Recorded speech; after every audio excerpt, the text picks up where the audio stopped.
ширкати софсавдо барои зиёд кардани риш ва ё барои зиёд кардани мӯи сар ва ё барои нест кардани доғҳои сафед аз бадан ва ё барои зиёд кардани қувва ба шумо ёрӣ мерасонад ва инчунин доруҳои варзишӣ, протеин ва гейнерҳо бо нархи арзон. Дастсафка ба ҳама шаҳрҳои Федератсияи Россия дар муддати 5 соат карда мешавад. Аз номи юристиҷаи муроҷиат кунед, тахфиф карда мешавад. Мегам продлит кардиан то 31 декабр ростай. Одамое ки визашон маҳкама чок не билет 5800 сомон ва ҳами якдарӯзада бояд ки қарори нав буброяву арзон шавад.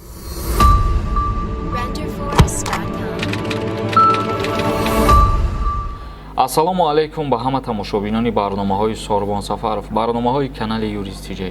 Тамошобинони азиз, имрӯз мо як ахбороти нав баҳри шумо пешниҳод мекунем ва дар идомаи барнома саволое ки равон кардагин мехонем, ҷавоб мегардонем. То охири навор тамошо кунен, то ки ба саволои хутон ҷавоб бигирен. Чӣ хеле ки аллакай айноми видео диден, оли бисёри нафарат мумкин хато мефаҳмед, бо ҳамун суханои хутона менависонед ки барои чӣ номи видеора дурӯғ менависӣ ё ки номи коверта дурӯғ менависонед. Агар ки бо диққат гӯш кунед ва дуруст мефаҳмед ки мо оиди чӣ суҳбат кардастем ва барои чӣ номи видеоҳомона ҳамин хел мемонем. Мавзӯи асосӣ яъне ки ахборот оиди ҳама гуна нақлиётҳои боркаш аз ҷумҳурии Тоҷикистон ба Федератсияи Россия сафар карданшона иҷозат доданд. Бо қарори нави ҳукумати Федератсияи Россия тасмим гирифтанд ки шурӯъ карда аз 1 сентябр аз ҷумҳурии Тоҷикистон ба Россия ё ки аз Федератсияи Россия ба ҷумҳурии Тоҷикистон ҳама гуна намуди нақлиётҳое ки бор мебаранд рафту омадшона иҷозат доданд. Яъне иҷа як саволи дигар ба миён меояд ки оё дигар шахсиятҳоро ҳам метавонанд ки бо тариқи автомобили сабукрав аз Тоҷикистон ба Россия бираванд ё ки аз Россия ба Тоҷикистон биёянд. Мутаассифона намешавад. Танҳо ба нақлиётҳое ки бор мебаранд ё ки аз Россия бор меоранд ба ҳамин гуна нақлиётҳо иҷозат додагӣ ҳастанд. Тамом. Раҷабов нависай: акай Сорбон, мегам продлит кардиан то 31 декабр ростай.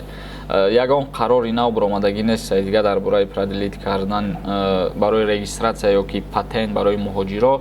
Охирон муҳлат моҳи сентябр. Касе ки патент надора ё касе ки регистратсия надора, ба ҳамин хотир бирен муроҷиат кунен ба ФМС, ҳуҷҷатгузориҳои худтона дуруст кунен, чунки агар муҳлат ба охир бираса, баъдан шурӯъ мешавад рейдҳо ва шурӯъ мешавад депортатсия кардан. Аҳлиддин Эргашев нависай: роҳи оҳан поезд кай кушода мешавад? Мутаассифона дига ахборот дар ин маврид дастрас карда натонистем, чунки ахбороти нав баромадагӣ нест ва маълум нест ки кай кушода мешавад. Нафарҳое ки дандонҳои худро сафед кардан мехоҳанд ё мехоҳанд хунукии дандонро табобат кунанд ё мехоҳанд барои рост кардани дандонҳо брекет монанд, ба рақамҳои рӯи экран муроҷиат кунед. Духтури дандон дар Федератсияи Россия шаҳри Москва мебошад. Холова нависай: ассалому алайкум ака, як савол, илтимос ҷавоб ден. Агар ки кӯдака шавҳар маҷбурӣ бигира, баъд аз ҷудо шидан дар назар дорам, ман метавонам ки ба суд даъво кунам. Кӯдаки мара шавҳарам гирифтагиай ва мега ки наметавонам, та чӣ кор кунам? ҳатман ҷавоб ден. мутобиқи қонунгузории ҷумҳурии Тоҷикистон, баъд аз бекор кардани акди никоҳ то синни 9 солагира фарзанд дар тарбияи модар мемонад. Яъне ки фарзанд агар 9 сола боша, баъдан дар ҳамун протсесси судӣ бо иштироки фарзанд ва бо розигии фарзанд дар тарбияи яке аз тарафҳо гузошта мешавад.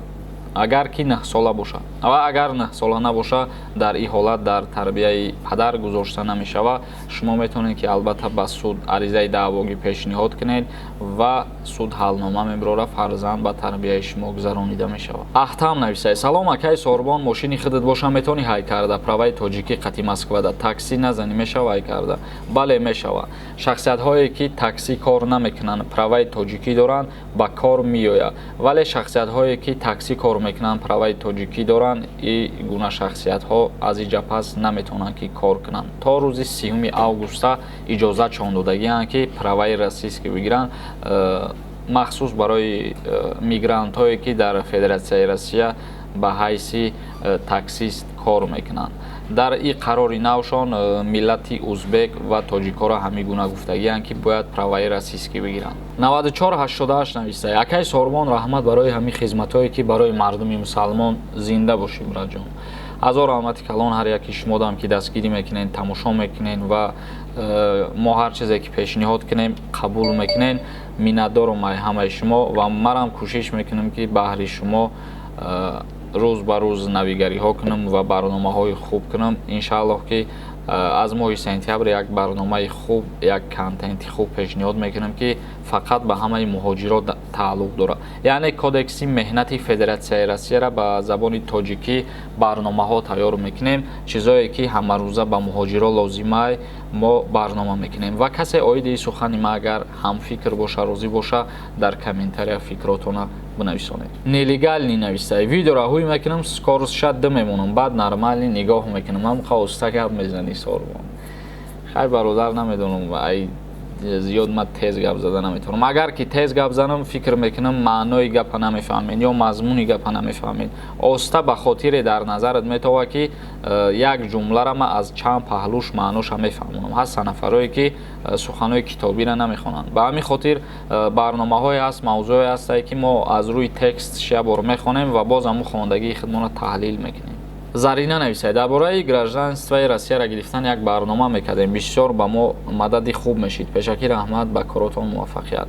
Насиб боша як се рӯзада як барнома мешавад барои дастрас кардани шаҳрвандии Россия. Али Нурмагомедов нависай. Якай Сорбон илтимос саволи мара ҷавоб тен. Ма ба Беларусия Москва диромада мози ватан рафтаниям ай Москва бирам ягон чӣ намеган. Агар ки қонунӣ диромадагӣ бошӣ, паспортат печат дошта боша ва дар Россия қонунӣ гаштагӣ бошӣ, ягон гап намешавад. Ахмедов нависай. Якай Сорбон одамое ки визашон маҳкамае чо кунем ку як совет битен. Ягон совет наметавон бародар. Кай ки кушода шава ҳамура интизор шавад. Ма як се рӯз пеша барнома кардам. Номи видео ам хеле ба фикрам ки тарзи кушодани депортатсия. Ба фикрам ам хеле бояд бидурам ҳамун видеоро тамошо кунам. Дар уҷа ҳамаша гуфтагиам ки шахсиятҳое ки визшон маҳкамае агар ки ному фамилияшона иваз кунанд ба ваё чӣ проблема мешавад. ҳамаша дар ҳамун видео гуфтагиам. Фахриддин Донёров нависай. Салом сози якай Сорбон ами билет чанд сум шида Тоҷикистон ба Россия рафтам. Билет 5800 сомон ва ами як рӯзада бояд ки қарори нав буброяву арзон шавад, чунки баъди 27 август директори агентии авиатсияи граждании ҷумҳурии Тоҷикистон Икром Субҳонзода гуфта буд ки парвозҳои доимӣ ба Россия зиёд мешаванд ва аз сабаби зиёд кардани парвозон нархи билет ҳам арзон мешавад. Тамошобинони азиз, барномаро ҷамъбаст мекунем ба ҳамин. Агар ягон саволи иловагӣ боша метавонед ки дар комментария саволтона бинависонед ё ки дар поён инстаграми ман номуш ҳастай инстаграмда обуна бишен, саволотона пешниҳод кунед. То барномаҳои дигар, худованд ҳамаи мо шуморо нигаҳбон бошад.